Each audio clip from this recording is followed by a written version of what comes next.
여러분 한번 상상해 보세요.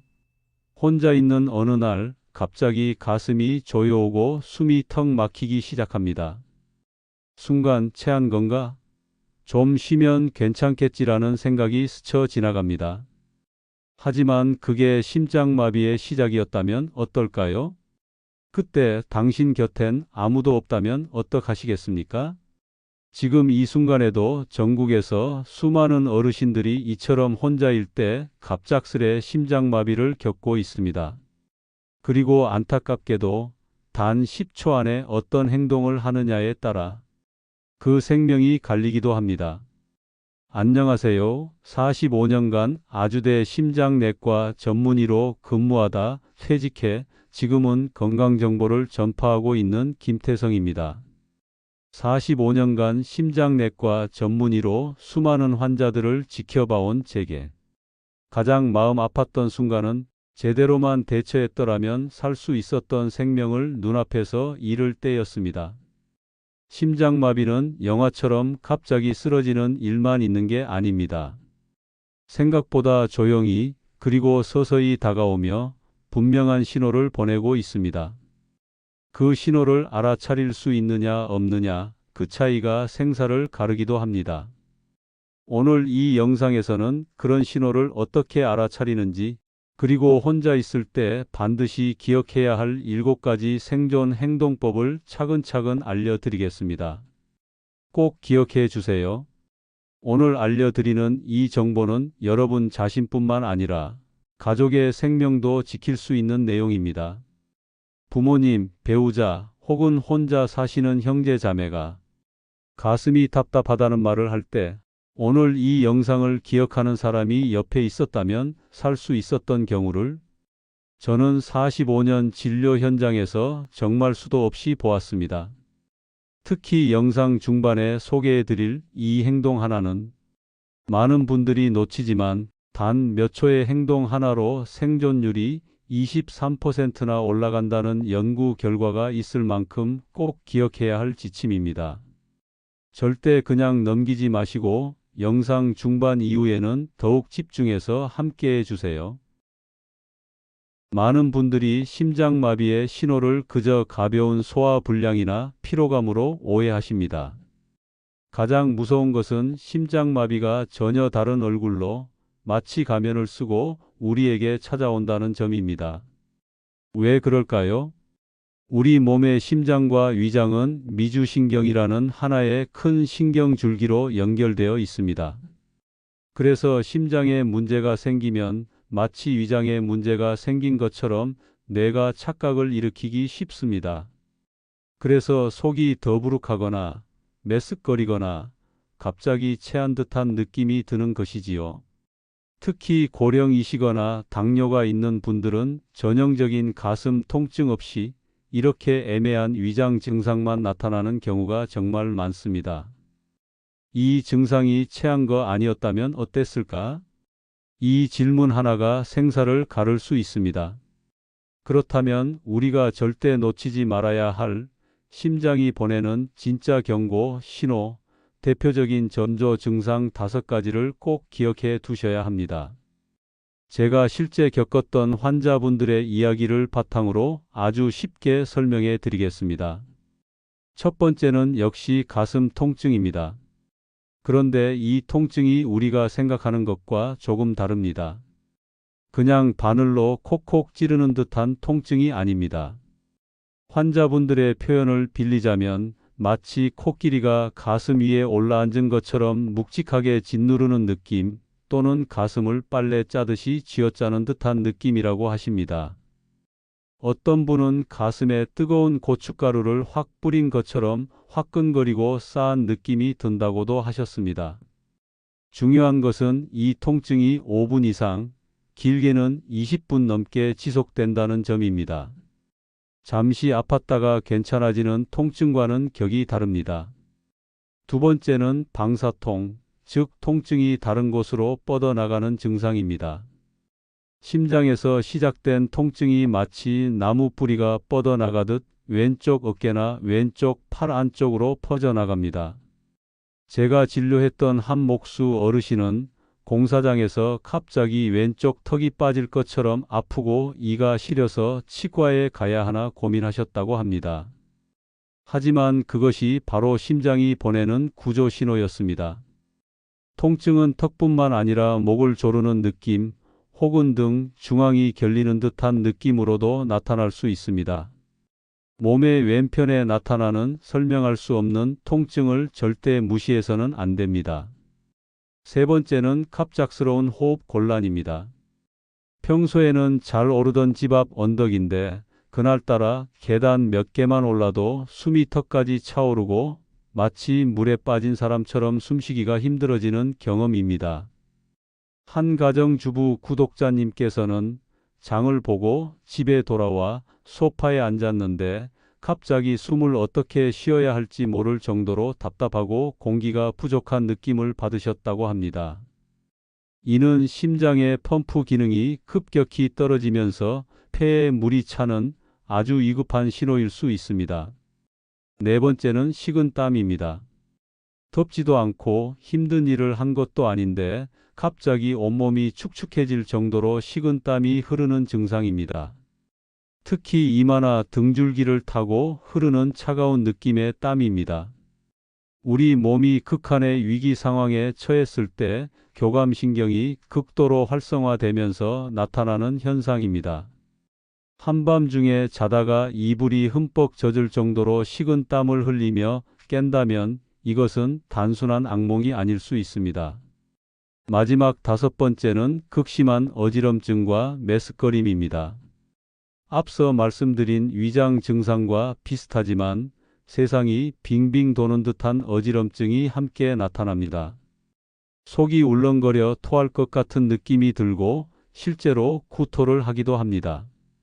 눈앞이 캄캄해지면서 잠시 의식을 잃을 것 같은 아찔한 느낌이 동반된다면 이는 뇌로 가는 혈액 공급이 원활하지 않다는 강력한 증거이므로 즉시 대처해야 합니다. 자, 그럼 이런 5가지 증상 중 하나라도 느껴졌을 때 우리의 생명을 구하는 7단계 생존 행동법을 시작하겠습니다. 지금부터는 제가 하는 말을 그냥 듣지만 마시고 머릿속으로 실제 상황처럼 그려보면서 따라오셔야 합니다. 첫 번째 단계, 그 자리에서 하던 모든 것을 즉시 멈추고 벽이나 소파에 등을 기대십시오. 만약 길을 걷고 있었다면 그 자리에 주저앉아도 좋습니다. 운전 중이라면 비상등을 켜고 최대한 빨리 갓길에 차를 세워야 합니다. 왜 멈추는 것이 가장 중요할까요? 심장마비는 심장으로 가는 혈관이 막혀 심장 근육이 죽어가는 병입니다. 이런 상황에서 계속 움직이는 것은 불이 난 집에 계속 부채질을 하는 것과 같습니다. 움직일수록 심장은 더 많은 피를 요구하고 이미 지쳐있는 심장은 더욱 빠르게 망가집니다. 벽에 등을 기대는 이유는 혹시라도 의식을 잃고 쓰러졌을 때 머리를 부딪히는 2차 부상을 막기 위함입니다. 가장 중요한 것은 심장의 부담을 최소화하는 것입니다. 두 번째 단계, 지체 없이 아스피린을 씹어서 삼키십시오. 이때 평소에 심장약을 드시지 않는 분들은 절망하실 수 있습니다. 집에 혈압약이나 혈전용해제가 없다고 해서 포기하시면 절대 안 됩니다. 하지만 기억하십시오. 심장약 없어도 아스피린만 있다면 희망이 있습니다. 여기서 가장 중요한 것은 2가지입니다. 첫째는 반드시 씹어서 먹어야 한다는 점, 둘째는 일반 진통제가 아닌 아스피린이어야 한다는 점입니다. 왜 씹어야 할까요? 심장마비는 혈관 속에 생긴 피떡, 즉 혈전이 혈관을 꽉 막아서 발생합니다. 아스피린은 이 피떡이 더 커지는 것을 막아주는 역할을 합니다. 약을 물로 삼키면 위장에서 녹아 흡수되기까지 20분 이상 걸릴 수 있습니다. 하지만 혀 밑에 넣고 잘게 씹어서 삼키면 혀 밑의 점막을 통해 약 성분이 5분 안에 혈액으로 직접 흡수됩니다. 이 15분의 차이가 죽어가는 심장 근육을 살릴 수도 살리지 못할 수도 있는 결정적인 시간입니다. 얼마 전 퇴직하신 60대 철수 씨의 사례가 있습니다.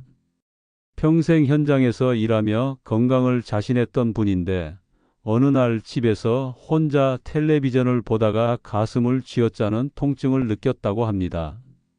정신이 아득해지는 순간 예전에 제 영상에서 봤던 아스피린 이야기가 번개처럼 스쳐 지나갔다고 합니다.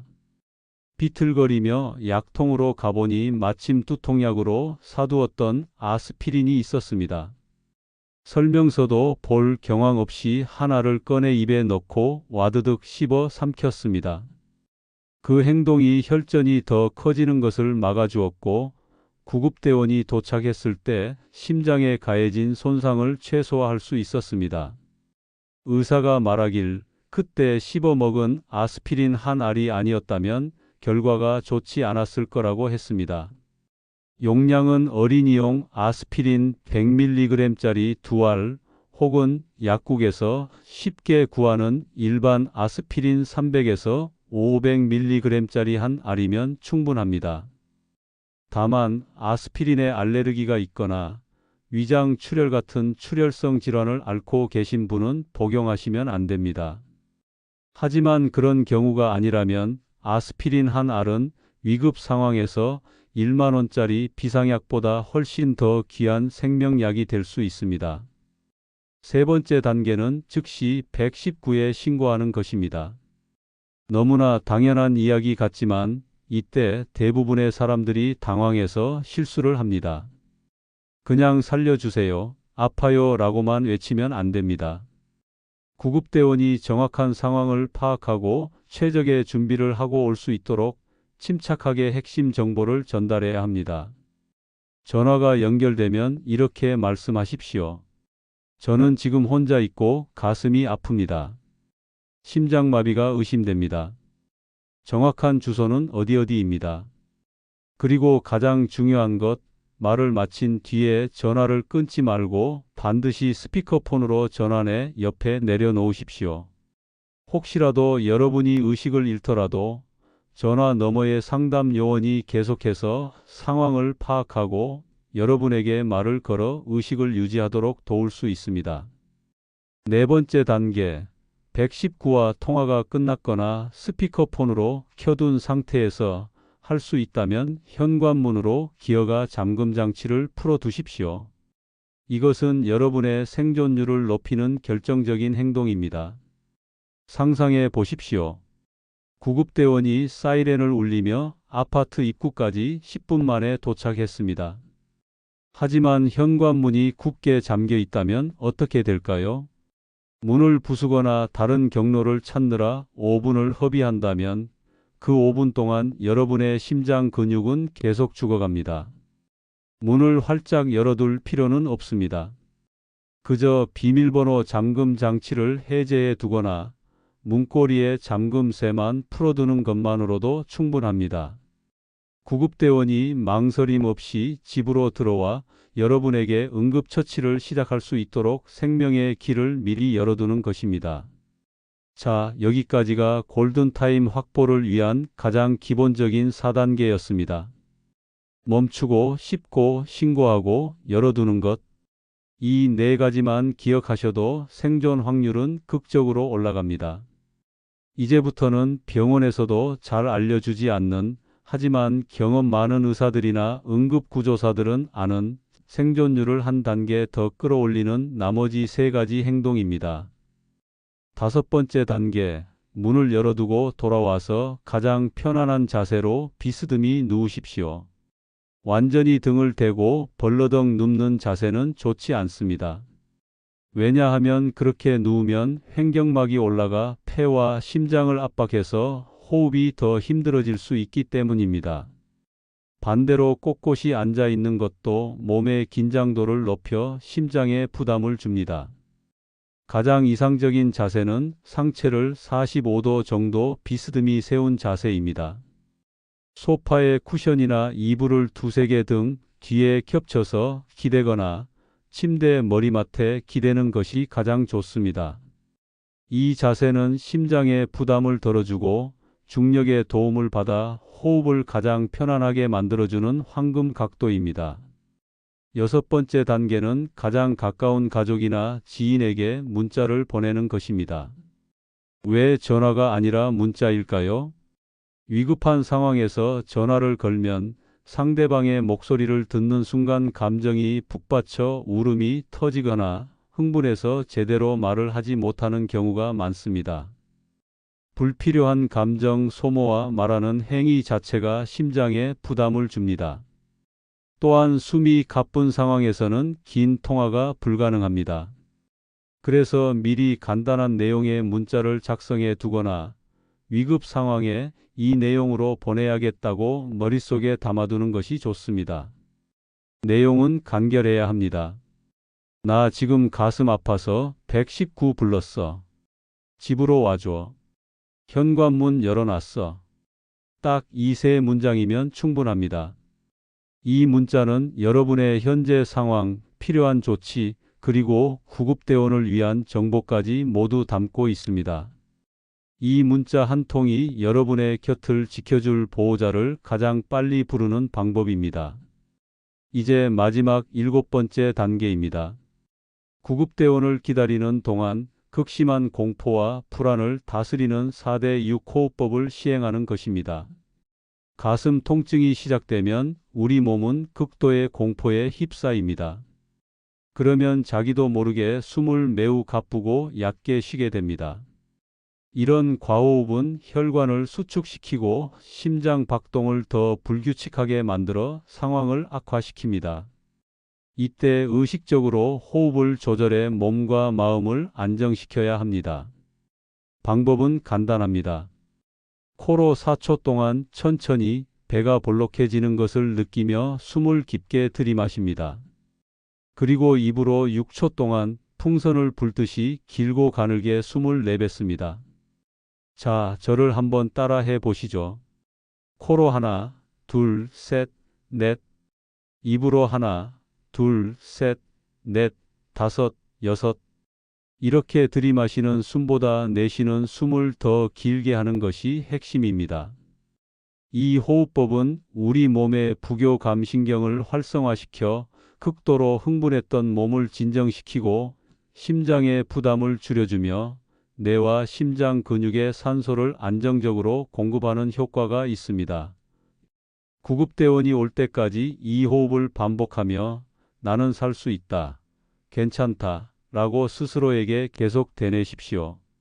이 긍정적인 마음가짐이 생명의 끈을 놓지 않게 하는 마지막 힘이 될 것입니다. 이렇게 7단계 생존법을 실천하며 구급대원을 기다리는 것이 우리가 할 수 있는 최선입니다. 그런데 이쯤에서 제가 강조했던 아스피린에 대해 걱정하시는 분들이 분명 계실 겁니다. 아마 이렇게 질문하실 겁니다. 선생님, 제가 평소에 위장이 안 좋아서 소화제나 위장약을 달고 사는데 그런 제가 아스피린을 먹어도 정말 괜찮을까요? 속이 쓰리고 아플까봐 덜컥 겁이 납니다. 네, 충분히 이해가 가는 걱정이고 아주 중요한 질문입니다. 결론부터 말씀드리자면 이것은 불이 난 집에 소중한 가족이 갇혀 있을 때 유리창을 깨고 들어가서 사람을 구할 것인가, 아니면 나중에 물어줘야 할 유리창 값이 아까워서 망설일 것인가의 문제입니다. 여러분의 심장은 불길에 휩싸인 가족과도 같고 아스피린 복용으로 인한 약간의 위장 불편감은 깨진 유리창과 같습니다. 심장 근육은 한번 죽으면 다시 되살릴 수 없지만 위장 점막은 회복될 수 있습니다. 지금은 무엇이 더 위급하고 중요한지를 판단해야 하는 순간입니다. 응급 상황에서 단 한 번 복용하는 아스피린이 심각한 위장 출혈을 일으킬 확률은 매우 낮습니다. 반면 그 한 알이 막힌 혈관을 뚫는 데 도움을 주어 생명을 구할 확률은 비교할 수 없이 높습니다. 물론 절대로 아스피린을 드시면 안 되는 분들도 있습니다. 제가 지금부터 말씀드리는 세 가지 경우에 해당하신다면 아스피린 대신 다른 6단계 행동에만 집중하셔야 합니다. 첫째, 과거에 아스피린이나 다른 소염 진통제를 먹고 쇼크나 심한 알레르기 반응을 경험했던 분입니다. 둘째, 현재 위궤양이나 12지장 궤양으로 인해 위장 출혈이 있거나 최근에 피를 토하는 등 출혈 문제가 있었던 분입니다. 셋째, 혈우병처럼 피가 한 번 나면 잘 멎지 않는 혈액 질환을 앓고 계신 분입니다. 이 세 가지 경우를 제외한 대부분의 분들에게 위급 상황에서의 아스피린 한 알은 실보다 득이 압도적으로 많다는 것을 꼭 기억해 주십시오. 실제로 제가 담당했던 박순자 할머님의 사례가 있습니다. 70이 넘으신 할머님은 혼자 사시면서도 늘 주변을 깔끔하게 정리하고 건강관념도 아주 철저한 분이셨습니다. 하지만 만성위염 때문에 늘 식사를 조심하고 위장약을 곁에 두셨습니다. 어느 날 새벽 할머님은 잠을 자다가 가슴을 짓누르는 통증에 눈을 떴습니다. 식은땀이 비 오듯 흘렀고 숨이 가빠왔습니다. 정신이 혼미해지는 와중에도 예전에 아드님이 보여준 제 유튜브 영상을 떠올리셨습니다. 그리고 약 서랍에 있던 아스피린을 생각해냈습니다. 하지만 순간 망설여졌다고 합니다. 이걸 먹으면 내일 아침 내내 속이 쓰려서 고생할 텐데. 그 찰나의 순간 할머님은 이런 생각을 하셨다고 합니다. 속이 쓰린 건 내일 병원에 가서 치료하면 되지만 이 심장이 멎으면 내일이라는 시간 자체가 없어진다. 할머님은 떨리는 손으로 아스피린 하나를 꺼내 잘게 씹어 삼키고 곧바로 119에 신고한 뒤 현관문을 열어두고 소파에 비스듬히 기대어 아들이 오기만을 기다렸습니다. 나중에 병원에서 할머님의 심장 혈관을 막았던 혈전의 크기가 더 이상 커지지 않았던 것을 확인했습니다. 담당 의사는 할머님의 그 순간의 용기 있는 결단이 심장의 손상을 최소화하고 후유증 없는 회복을 가능하게 했다고 칭찬을 아끼지 않았습니다. 지금까지는 위기 상황이 닥쳤을 때의 행동 요령이었습니다. 이제부터는 그런 위기가 찾아왔을 때 나를 구해줄 확률을 평소에 99%까지 끌어올리는, 특히 혼자 사시는 우리 구독자님들을 위한 4가지 생존 준비 습관에 대해 말씀드리겠습니다. 이건 미리 해두지 않으면 위급할 때 절대 써먹을 수 없는 것들입니다. 첫 번째 습관은 바로 여러분 집의 냉장고에 생명을 붙이세요입니다. 이게 무슨 말인가 싶으시죠? 아주 간단합니다. 지금 당장 작은 용지 한 장을 꺼내십시오. 그리고 그 종이에 여러분의 생명과 직결된 정보를 큰 글씨로 적는 겁니다. 첫째, 이름과 주민등록번호. 둘째, 내가 앓고 있는 질병 이름, 예를 들어 고혈압, 당뇨, 고지혈증 등. 셋째, 내가 매일 복용하고 있는 약의 이름과 용량. 넷째, 특정 약물에 대한 알레르기 반응 여부. 마지막으로 가장 빨리 연락이 닿아야 하는 자녀나 가족의 이름과 전화번호. 이렇게 적은 종이를 냉장고 문에 자석으로 딱 붙여두는 겁니다. 왜 하필 냉장고일까요? 구급대원들이 환자가 있는 집에 도착하면 가장 먼저 환자의 상태를 파악하기 위해 정보를 찾습니다. 이때 가장 눈에 잘 띄고 모든 집에 공통된 위치에 있는 것이 바로 냉장고입니다. 여러분이 의식을 잃고 아무 말도 할 수 없을 때 냉장고에 붙어 있는 이 종이 한 장이 여러분의 입이 되어 구급대원에게 가장 정확하고 신속한 정보를 전달해주는 생명의 문서가 되는 것입니다. 두 번째 습관은 지갑 속에 나만의 생명카드를 만드는 것입니다. 냉장고에 붙여둔 생명 정보는 집 안에서 쓰러졌을 때 유용합니다. 하지만 우리가 길을 걷다가, 시장에 갔다가, 혹은 친구를 만나러 가는 버스 안에서 쓰러진다면 어떻게 될까요? 그래서 냉장고에 붙인 내용을 그대로 작은 명함 크기의 카드에 적어서 지갑에 항상 넣어 다니시는 겁니다. 코팅까지 해두면 더 좋습니다. 이 카드 한 장이 낯선 장소에서 쓰러진 여러분의 신원을 증명하고 골든타임 안에 가장 적절한 응급처치를 받을 수 있도록 돕는 역할을 할 겁니다. 세 번째 습관은 지금 손에 들고 계신 스마트폰을 생명폰으로 만드는 것입니다. 많은 분들이 모르시지만 요즘 스마트폰에는 위급 상황을 위한 아주 기특한 기능이 숨어 있습니다. 바로 긴급 SOS 기능입니다.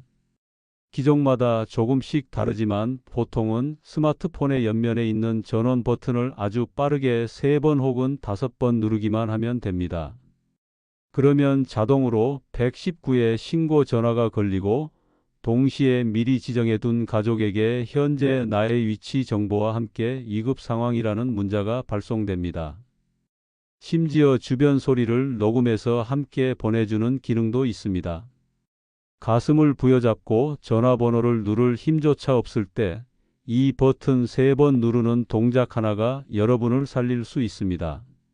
오늘 영상 끝나자마자 어떻게 설정하는지 모르시겠으면 무조건 자녀분들에게 전화해서 당장 설정해 달라고 하십시오.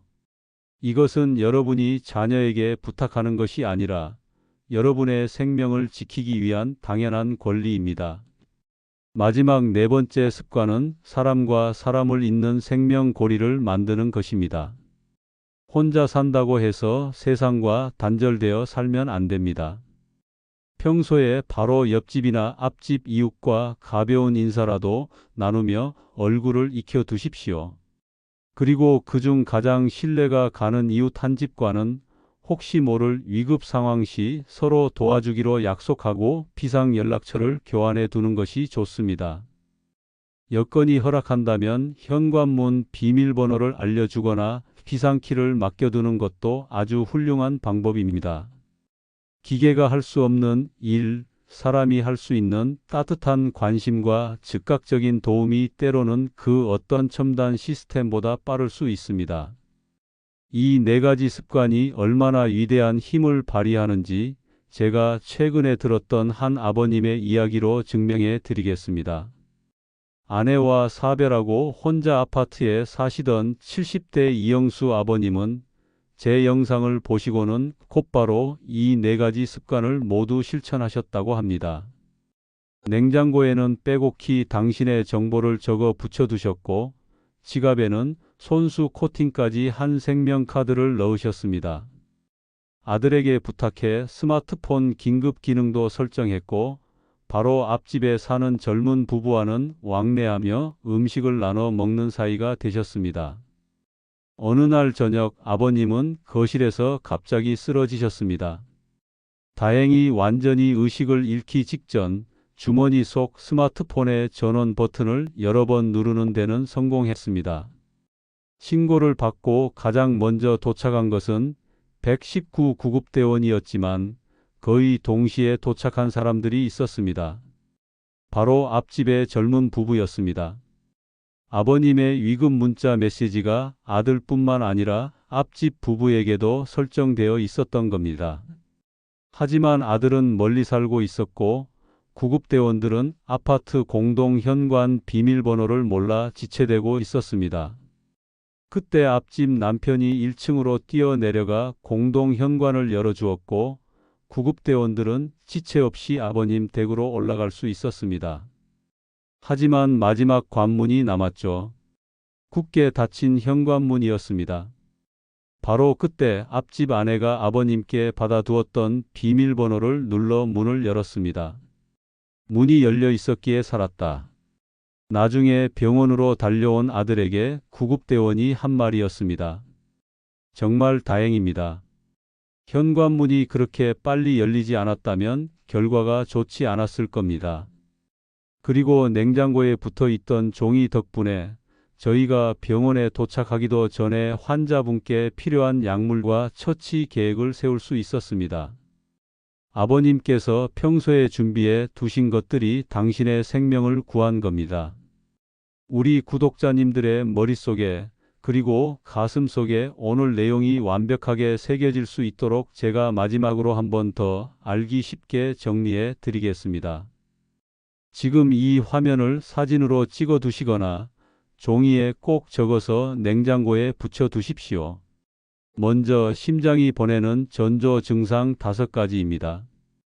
코끼리가 밟는 듯한 가슴 통증, 왼쪽 어깨와 턱으로 뻗치는 방사통, 갑작스러운 호흡 곤란, 이유 없는 식은땀, 그리고 체한 듯한 메스꺼림과 어지럼증입니다.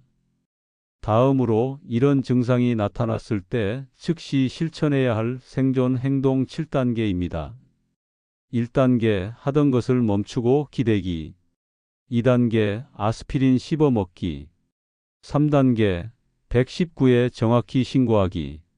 4단계 구급대원을 위해 현관문 열어두기. 5단계 상체를 45도로 비스듬히 눕기. 6단계 가족에게 정해진 문자로 연락하기. 7단계 4초 들이쉬고 6초 내쉬는 호흡으로 마음 다스리기입니다. 마지막으로 평소에 꼭 준비해야 할 생존 습관 4가지입니다. 첫째, 내 정보가 담긴 생명 종이를 냉장고에 붙여두기. 둘째, 같은 내용의 생명카드를 지갑에 넣어 다니기. 셋째, 스마트폰 긴급 SOS 기능 설정하기. 넷째, 이웃과 비상 연락망 만들어 두기입니다. 심장마비는 예고 없이 찾아오지만 준비된 사람에게는 기회를 줍니다. 막연한 두려움보다 중요한 건 차분히 알고 있는 것과 미리 대비하는 태도입니다. 그 준비의 출발점이 오늘 이 영상을 끝까지 시청하신 여러분이라는 것이 저는 정말 든든합니다. 혹시 이 영상을 보시면서 떠오르는 분이 계시지 않으십니까? 혼자 계시는 부모님, 멀리 떨어져 사는 형제, 혹은 마음 쓰이는 친구가 있다면 지금 바로 이 영상을 공유해 주십시오. 여러분의 손가락 한번 움직이는 그 짧은 순간이 내 소중한 사람의 일생을 지킬 수도 있습니다.